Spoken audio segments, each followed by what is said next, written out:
Atos 9. Saulo, respirando ainda ameaças e morte contra os discípulos do Senhor, dirigiu-se ao sumo sacerdote e lhe pediu cartas para as sinagogas de Damasco, a fim de que, caso achasse alguns que eram do caminho, assim homens como mulheres, os levasse presos para Jerusalém. Seguindo ele estrada fora, ao aproximar-se de Damasco, subitamente uma luz do céu brilhou ao seu redor, e, caindo por terra, ouviu uma voz que lhe dizia: Saulo, Saulo, por que me persegues? Ele perguntou: Quem és tu, Senhor? E a resposta foi: Eu sou Jesus, a quem tu persegues.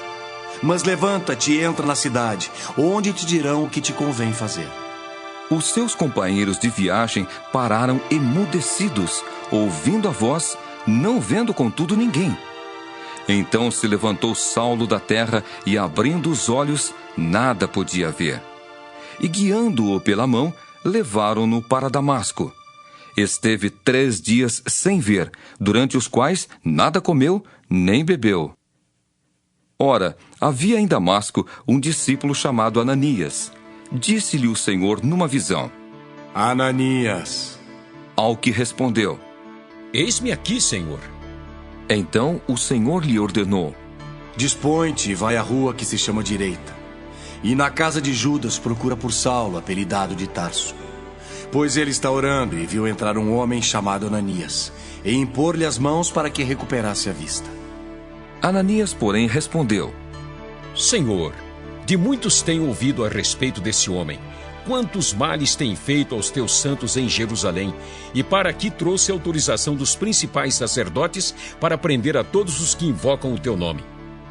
Mas o Senhor lhe disse: Vai, porque este é para mim um instrumento escolhido para levar o meu nome perante os gentios e reis, bem como perante os filhos de Israel.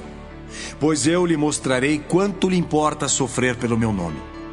Então Ananias foi e, entrando na casa, impôs sobre ele as mãos, dizendo: Saulo, irmão, o Senhor me enviou a saber, o próprio Jesus que te apareceu no caminho por onde vinhas, para que recuperes a vista e fiques cheio do Espírito Santo.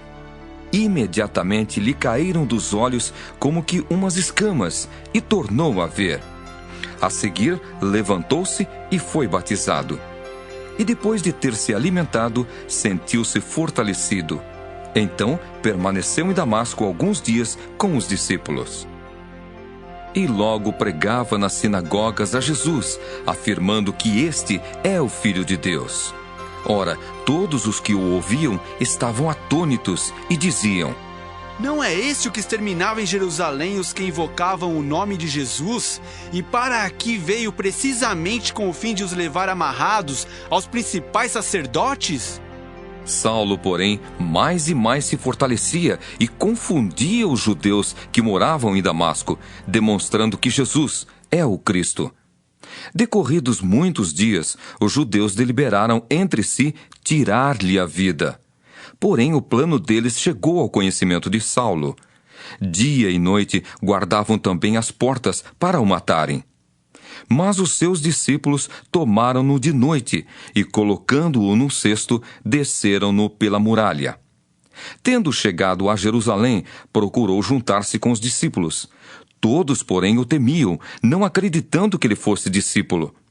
Mas Barnabé, tomando-o consigo, levou-o aos apóstolos e contou-lhes como ele vira o Senhor no caminho e que este lhe falara, e como em Damasco pregara ousadamente em nome de Jesus. Estava com eles em Jerusalém, entrando e saindo, pregando ousadamente em nome do Senhor. Falava e discutia com os helenistas, mas eles procuravam tirar-lhe a vida. Tendo, porém, isto chegado ao conhecimento dos irmãos, levaram-no até Cesareia, e dali o enviaram para Tarso.